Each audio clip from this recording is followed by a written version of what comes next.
안녕하세요. 오늘 여러분과 함께 좀 깊이 파고들 자료는 허수열 교수의 개발 없는 개발 서장 일부입니다.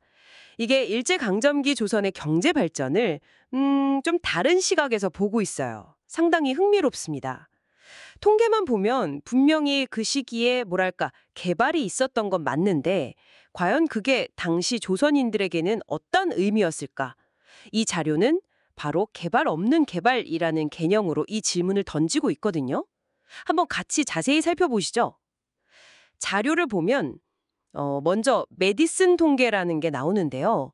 1911년에 조선의 1인당 GDP가 777달러였는데 이게 다 1990년 국제달러 기준입니다.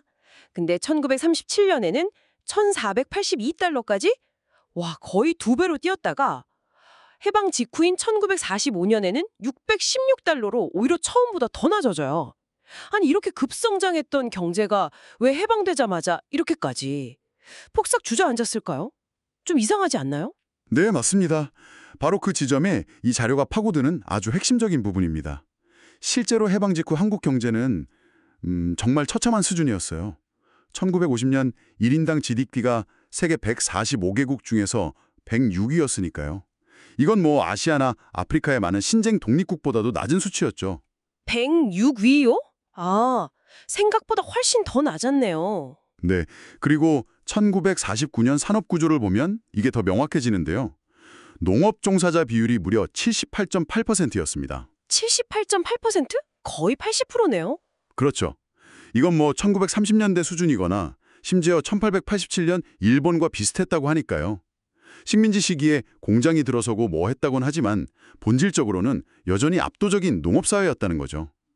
세계은행 자료 같은 걸 봐도 1950년대 한국이 아프리카 가나와 비슷한 수준에서 출발했다고 나오거든요. 가나 수준이요? 네, 그러니까 식민지 시기 개발의 성과라는 것이 우리에게 지속적인 자산으로 남지는 못했다. 이렇게 볼 수 있는 겁니다. 그렇게 해방 후 상황이 어려웠다는 점을 생각하면 역설적으로 그 식민지 시기 개발의 성격이 뭐였는지 다시 보게 되네요.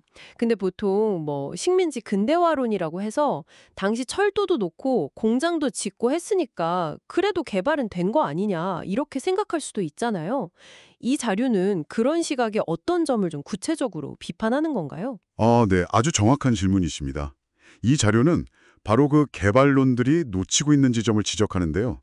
즉, 그 개발이 과연 누구를 위한 것이었고, 당시 조선인에게는 대체 어떤 의미였는가? 이 질문을 던져야 한다는 거죠. 식민지 사회라는 것의 본질은 결국 이민족의 지배잖아요. 그렇죠.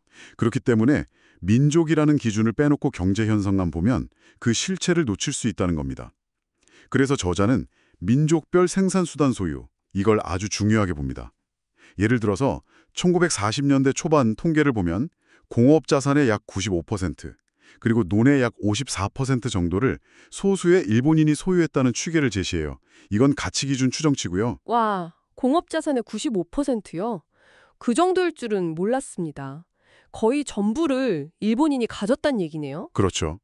이게 정말 극심한 소유의 불평등이죠. 그리고 이런 소유 불평등이 당연히 소득 분배의 불평등으로 이어지고 또 그 불평등하게 분배된 소득이 다시 소유 불평등을 더 강화시키는 그런 악순환 구조였다는 겁니다. 아, 악순환 구조였군요. 네.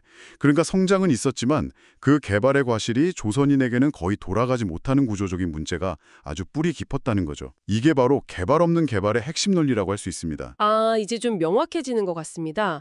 그럼 정리하면 이 자료는 개발 그 자체를 부정하는 게 아니라 그 개발이라는 것이 첫째, 조선인의 경제적 지위 향상과는 거의 관계가 없었고 둘째, 오히려 민족 간의 경제 격차와 차별을 더 키웠으며 셋째, 해방과 함께 그 성과 대부분이 단절되었다. 뭐 이렇게 본다는 거군요. 네, 맞습니다. 정확히 요약해 주셨어요. 단순히 뭐 수탈이라는 단어 대신에 교환 관계 안에서의 구조적인 불평등 문제를 지적하는 방식도 좀 인상 깊네요. 그리고 식민지 시기하고 해방 후 한국 경제 사이에 어떤 단절성을 굉장히 강조하는 시각인 것 같고요. 네, 그렇죠. 개발이라는 현상을 그냥 그 자체로만 볼 게 아니라 식민지라는 아주 특수한 조건, 그리고 그 안에서의 민족 간 불평등 구조와 반드시 연결해서 봐야 한다는 주장입니다. 경제 현상을 분석할 때 우리가 어떤 기준, 예를 들어 지역 단위로 보느냐 아니면 민족 단위로 보느냐에 따라서 이렇게 해석이 달라질 수 있다는 걸 보여주는 아주 중요한 사례라고 생각합니다. 네, 오늘은 개발 없는 개발이라는 어떻게 보면 좀 도발적이면서도 굉장히 중요한 관점을 담은 자료를 통해 일제강점기 경제를 좀 다른 관점에서 조명해 봤습니다. 단순히 성장률 숫자 너머에 있는 그 누구를 위한 개발이었는가라는 질문의 무게를 다시 한번 생각해 보게 되네요. 네, 의미 있는 시간이었습니다. 마지막으로 여러분께 질문 하나를 남겨드리고 싶습니다. 만약 이 자료의 주장처럼 식민지 시대 개발의 혜택이 주로 외부 세력에 의해 통제되고 편중되었고 또 해방 후에 상당 부분 단절되었다면 그렇다면 우리가 흔히 말하는 전후 한국 경제 기적의 진정한 동력과 그 출발점은 어디에서 찾아야 할까요? 이 질문을 한번 각자 곱씹어 보시는 것도 의미 있을 것 같습니다.